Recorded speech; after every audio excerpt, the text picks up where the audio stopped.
तो हेलो दोस्तों, आप सब लोग कैसे हो। आप सबका स्वागत है मेरे चैनल पे। आज मैं अल्ट्रा वेजिटो की स्टोरी को कंटिन्यू करने जा रहा हूँ। इस स्टोरी के ओरिजिनल राइटर है कॉल मी ARJ। उनके चैनल से जुड़े सारे लिंक्स मैंने डिस्क्रिप्शन में दे दिए हैं, तो जाइए एंड उन्हें अपना पूरा सपोर्ट दिखाइए। वीडियो को स्टार्ट करने से पहले मेरी आप सबसे एक छोटी सी रिक्वेस्ट है कि प्लीज़ चैनल को सब्सक्राइब कर लेना अगर आप लोग अल्ट्रा वेजिटो के कलर मांगास देखना चाहते हो तो चलिए ज़्यादा देर ना करते हुए वीडियो को स्टार्ट करते हैं। वेजिटो का ज़बरदस्त अटैक ख़त्म हो जाता है। वेजिटो का ज़बरदस्त अटैक ख़त्म होते ही सब कुछ बिल्कुल शांत हो जाता है। वहाँ पर कुछ देर के लिए वेजिटो को वहाँ पर कोई भी नहीं दिखता। वेजिटो यहाँ वहाँ बीरस को ढूंढता है, पर वेजिटो को बीरस कहीं पर भी नहीं मिलता, जिसके वजह से वेजिटो बोलता है कि वो यहाँ पर नहीं है। लगता है वो किसी तरीके से यहाँ से भाग चुका है। मैं तो उसका यहाँ पर नामो निशान भी नहीं ढूंढ पा रहा हूँ। मुझे शायद पता होना चाहिए था कि बीरस इस तरीके की चीजें भी कर सकते हैं। बीरस के वहाँ पर ना आने की वजह से वेजिटो को काफी ज्यादा गुस्सा आ जाता है। वेजिटो आगे कंटिन्यू करते हुए बोलता है कि तो क्या यही है ग्रेट बीरस। मुझे तो किसी ने भी यहाँ पर नहीं कहा था कि बीरस भाग भी जाता है। उसे पता चल चुका था कि वो इस फाइट को नहीं जीत सकता है, इसीलिए वो यहाँ से भाग गया। जल्दी से मुझे अपने आप को दिखाओ बीरस, बाहर आओ डरपोक कहीं के। क्या तुमने सुना बीरस? क्या तुम मेरे साथ लड़ना नहीं चाहते? आखिर ये किस तरीके का गेम बीरस मेरे साथ खेल रहा है? आखिर कब गॉड्स फाइट छोड़कर भागने लगे? मैंने तो बीरस के पावर के बारे में कितना कुछ सोच रखा था। आखिर वो किटी कैट कहाँ पर गया? क्या वो दूध पीने गया है या फिर वो किसी चूहे का मुकाबला करने गया है, जबकि यहाँ पर उसके साथ मुकाबला करने के लिए महान सैयन रेस का महान वॉरियर खड़ा है। एक गॉड को इस तरीके से छुपे रहना शोभा नहीं देता। वेजिटो के इतना बोलती वहाँ पर वीज आ जाता है। वीज बोलता है कि मुझे नहीं पता, पर मैं तुम्हें ये कहना चाहता हूँ कि इस वक्त बीरस तुमसे चुप नहीं रहे हैं वेजिटो। वो जा चुके हैं, तुमने उन्हें मार दिया है। इस चीज को सुनकर वेजिटो थोड़ा सा हैरान रह जाता है। वेजिटो बोलते हैं कि आखिर तुमने क्या कहा? तुम्हारा मतलब ये है कि मैंने बीरस को मार दिया है और इसी वजह से वो यहाँ पर मौजूद नहीं है? तुम सच में मजाक कर रहे हो मेरे साथ? मैं किसी भी तरीके से बीरस को खत्म नहीं कर सकता। अगर मैंने सच में उन्हें खत्म कर दिया होता तो तुम यहाँ पर उनकी मौत के बाद इतने शांत नहीं खड़े होते। तुम इस वक्त इतने ज्यादा इमोशनल लेस नहीं होते वीज। प्लीज तुम इस नॉनसेंस गेम को खत्म करो वीज। जवाब में वीज बोलता है कि आखिर मेरा रिएक्शन किस तरीके का होना चाहिए था वेजिटो? क्या तुमने कुछ और की उम्मीद की थी मुझसे? तुम्हें बहुत अच्छे से पता है कि मैं एक एंजल अटेंडेंट हूँ। मैं यहाँ पर हूँ ताकि मैं गॉड ऑफ डिस्ट्रक्शन की ज़रूरतों को पूरा कर सकूँ। मेरा कोई भी पॉजिटिव और नेगेटिव पर्सपेक्टिव नहीं है मेरे गॉड के खिलाफ। इसी तरीके से हम एंजल्स जीते हैं और इसी तरीके से ये चीज़ें हमेशा से चलती आई है। यहाँ पर मैं तुम्हारे साथ कोई नॉनसेंस गेम नहीं खेल रहा हूँ, ये मेरा ड्यूटी है। अगर तुम इस चीज के ऊपर विश्वास नहीं करते तो जरा वहाँ पर देखो। वहाँ पर देखते ही तुम्हें पता चल जाएगा कि तुमने क्या किया है।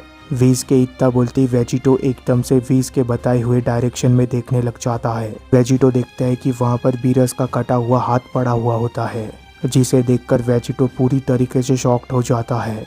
वेजिटो बोलता है कि नहीं, ऐसा नहीं हो सकता। मैं तो इस चीज को समझ ही नहीं पा रहा हूँ कि आखिर ऐसा कैसे हुआ। मैं इस चीज को बिल्कुल भी नहीं करना चाहता था। आखिर हम इस फॉर्म में कितने ज्यादा पावरफुल बन गए थे। मुझे तो पता ही नहीं था कि हम इस तरीके के पावर को भी जनरेट कर सकते हैं। अगर मुझे जरा सा भी अंदाजा होता कि ऐसा हो सकता है तो मैं ऐसा बिल्कुल भी नहीं करता। मैं अपने आप को किसी भी हाल में रोक लेता और ज्यादा पावर का इस्तेमाल नहीं करता। नहीं, जो कुछ भी हुआ वो बहुत ही बुरा हुआ। शायद जो वेजिटा मेरे अंदर मौजूद है उसी की वजह से मैं इतना ज्यादा आगे बढ़ गया इस फाइट में। वेजिटो एकदम से बीरस के कटे हुए हाथ को उठाता है। उसे देखकर वेजिटो बोलता है कि आखिर हमने ये क्या कर दिया? तो अभी क्या होने वाला है वीज? मुझे काफी ज्यादा बुरी फीलिंग आ रही है इस चीज के बारे में। मुझे पता है कि बीरस बहुत ही ज्यादा पावरफुल थे, इसलिए मुझे नहीं लगता कि अकेला ड्रैगन बॉल इन गॉड्स को रिवाइव कर सकता है। आखिर मुझे क्या करना होगा चीज़ों को ठीक करने के लिए? मुझे पता चल चुका है कि ये मेरी गलती की वजह से हुआ है, इसीलिए मुझे ही किसी भी तरीके से इस चीज़ को ठीक करना होगा वीज। मैं अपनी जान तक देने के लिए तैयार हूँ अगर मैं बीरस को वापस ला पाऊँ तो। जवाब में वीज बोलता है कि मुझे माफ़ करना वेजिटो, पर हम इस वक्त कुछ भी नहीं कर सकते हैं। जो तुमने अब तक कर दिया है वो कर दिया है। हम चीज़ों को वापस पहले जैसा नहीं कर सकते। बस रुको और देखते जाओ आखिर तुम्हें क्या इनाम मिलने वाला है। Goodbye Vegito. इतना बोलते वीज वहाँ से गायब हो जाता है। वीज को वहाँ से गायब होता देख वेजिटो भी हैरान रह जाता है। तभी वहाँ पर वेजिटो के पीछे कोई आ जाता है। उस प्रेजेंस को वेजिटो भी महसूस कर लेता है। वेजिटो बोलता है कि ये तो बिल्कुल बिरस की जैसा है। और जैसे ही वेजिटो पीछे मुड़कर देखता है, वेजिटो बोलता है कि आखिर तुम सब यहाँ पर क्या कर रहे हो। वहाँ पर वेजिटो देखता है कि 11 यूनिवर्सेस से 11 गॉड ऑफ डिस्ट्रक्शन वहाँ पर आ चुके होते हैं। सभी के सभी गॉड ऑफ डिस्ट्रक्शंस को काफी ज्यादा गुस्सा आ रहा होता है वेजिटो के ऊपर। एकदम से सभी गॉड ऑफ डिस्ट्रक्शन आकर वेजिटो को वहाँ पर घेर लेते हैं, जिसे देखकर वेजिटो बोलता है कि गॉड ऑफ डिस्ट्रक्शन, आखिर तुम सब यहाँ पर क्या कर रहे हो। मुझे तो बिल्कुल भी नहीं समझ में आ रहा है कि आखिर यहाँ पर ये सब कुछ क्या चल रहा है। अगर यहाँ पर तुम लोग एक और टूर्नामेंट के बारे में बात करने आए हो तो ये बिल्कुल भी सही वक्त नहीं है। इस वक्त वेजिटो ने अपने हाथ से बिरस के कटे हुए हाथ को पकड़ रखा होता है। इसे देखकर बेलमोड बोलता है कि तुम सैयन बेवकूफ कही के, सच्चाई अब पूरी तरीके से बाहर आ चुकी है। तो तुम ही वो शख्स हो जिसने गॉड को मार दिया। इस चीज की सजा तुम्हें जरूर मिलेगी मॉडल। इस तरीके की चीजें करके तुम यहाँ से बच नहीं सकते।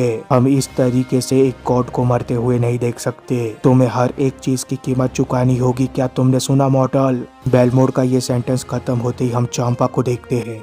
चांपा बोलता है कि सभी गॉड ऑफ डिस्ट्रक्शंस, क्या तुम लोग मुझे सुन सकते हो। हमें इस चीज को बीरस के लिए करना होगा।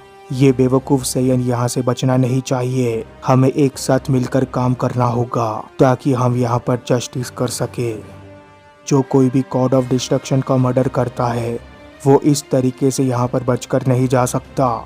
हक्काई शब्द को सुनकर ही वेजिटो काफी ज्यादा डर जाता है। वेजिटो बोलता है कि क्या, पर तब तक हम देखते हैं कि सभी गॉड ऑफ डिस्ट्रक्शन अपने हाथ में एनर्जी ऑफ डिस्ट्रक्शन बना चुके होते हैं। वो लोग साथ में एकदम से हकाई एनर्जी को शूट कर देते हैं वेजिटो के ऊपर। इतना करते ही हम देखते हैं कि वेजिटो एनर्जी ऑफ हकाई में कैद हो जाता है, जिसके वजह से वेजिटो को काफी ज्यादा दर्द हो रहा होता है। इतना होते ही वो सभी के सभी गॉड ऑफ डिस्ट्रक्शन वेजिटो के साथ ही गायब हो जाते हैं। इस चीज को वहां से होते हुए वीज भी देख रहा होता है। वीज बोलता है कि अब तो ज़ेनो को ही पता है कि वेजिटो के साथ क्या होने वाला है। आखिर इन माइंडलेस इंडिविजुअल्स की हिम्मत भी कैसे हुई एक गॉड को मारने की, चाहे एक्सीडेंट से हो या ना हो। अब तो इसका फैसला आप ही कर सकते हो फादर। वेजिटो की डेस्टिनी अब आपके हाथ में है। वीज के इतना बोलती सीन एकदम से शिफ्ट हो जाता है और हम वेजिटो को देखते हैं। वेजिटो ग्रैंड ज़ेनो के पैलेस में होता है। वेजिटो बोलता है कि आखिर ये क्या हुआ। वेजिटो अपने आसपास देखता है पर वेजिटो को वहाँ पर एक भी गॉड नहीं दिखता। वेजिटो बोलता है कि आखिर वो सारे गॉड कहाँ पर चले गए। क्या उन सब ने मुझे छोड़ दिया। क्या उन सबको सच में पता लग चुका है कि मैंने बीरस को जानबूझकर नहीं मारा था। इस चीज के बारे में तो उन्हें पता लग जाना चाहिए। मेरा कोई भी इरादा नहीं था उसे मारने का। वेजिटो के इतना बोलती वेजिटो को एक आवाज सुनाई देती है। वो आवाज बोलती है कि बेवकूफ मत बनो सैयन, तुम्हें यहाँ पर किसी ने भी जाने नहीं दिया है। आखिर वो ऐसा क्यों करेंगे भला। इनफैक्ट उन लोगों ने तुम्हें यहाँ पर इसलिए लाया है ताकि वो लोग तुम्हें और भी ज्यादा दर्दनाक सजा दे सके। तभी वेजिटो देखता है कि ये और कोई नहीं बल्कि ज़ेनो के गार्ड्स होते हैं। वहाँ पर ज़ेनो भी होता है और ग्रैंड प्रीस्ट भी होते हैं। वेजिटो ग्रैंड ज़ेनो को देखकर बोलता है कि ज़ेन चान, क्या ये सच में तुम हो। क्या इन सारी चीजों के पीछे तुम हो। आखिर यहाँ पर ये सब कुछ क्या चल रहा है। मैं उम्मीद करता हूँ कि तुम्हें पता चल चुका होगा। मेरी बातों को ध्यान से सुनो। तुम मुझे बहुत अच्छी तरीके से जानते हो। मेरा ये सब कुछ करने का कोई भी इरादा नहीं था। अगर यहाँ पर कोई रास्ता मौजूद है बीरस को वापस लाने का तो मैं उन्हें वापस जरूर लाऊंगा। मुझे बस ये करने का एक मौका। वेजिटो के इतना बोलते हम देखते हैं कि ज़ेनो का एक गार्ड वेजिटो को जबरदस्त पंच मारता है। ज़ेनो का गार्ड बोलता है कि पीछे हटो मॉडल, जब तक तुम्हें हिलने का परमिशन ना मिले वहीं पर खड़े रहो। ज़ेनो के गार्ड से उस अटैक को खाते ही वेजिटो बोलता है कि ये तो काफी ज्यादा तेज और ताकतवर है। मैं तो इसे मेरे तरफ आते हुए देख भी नहीं पाया। ज़ेन चान, इस चीज को बंद करो और प्लीज एक बार के लिए मेरी बातों को सुनो। मुझे एक्सप्लेन करने का एक मौका तो दो। ये मैं हूँ सन गोकू। बस मैं वेजिटा के साथ कंबाइन हो चुका हूँ, पर तुम मुझे जानते हो और तुम्हें ये भी पता है कि ये सब कुछ सही नहीं हो रहा है। बस मुझे एक सेकंड दो मुझे अपने आप को एक्सप्लेन करने के लिए। वेजिटो के इतना बोलते हम देखते हैं कि ग्रैंड प्रीस्ट एकदम से वेजिटो के पीछे आकर एक जबरदस्त अटैक कर देते हैं। ये अटैक वेजिटो को लगती वेजिटो एकदम से बेहोश होने लग जाता है। वेजिटो बोलता है कि नहीं, तुम लोग गलत कर रहे हो। वेजिटो को बेहोश होता देख ग्रैंड प्रीस्ट बोलता है कि तुमने बहुत बातें कर ली है। क्या तुमने ये नहीं देखा कि हमें एक्सप्लेनेशन की जरूरत नहीं है? तुम्हारा जजमेंट बहुत जल्दी होने वाला है। वो जजमेंट कुछ ही दिनों में ग्रैंड ज़ेनो से आ जाएगा गॉड किलर। तब तक के लिए हम तुम्हें कैद में रखना चाहते हैं। ग्रैंड प्रीस्ट का ये सेंटेंस खत्म होते ही सीन एकदम से शिफ्ट हो जाता है। हम देखते हैं कि वेजिटो की पूरी बॉडी को चेन से बांध रखा होता है। वेजिटो चिल्लाते हुए बोलते हैं कि मुझे यहाँ से बाहर निकालो। और इसी के साथ ये चैप्टर खत्म हो जाता है। इसके बाद क्या हुआ ये हम तब जानेंगे जब इसका नेक्स्ट चैप्टर आएगा। तब तक के लिए चैनल को सब्सक्राइब कर देना, वीडियो को लाइक कर देना। Goodbye, take care, thank you.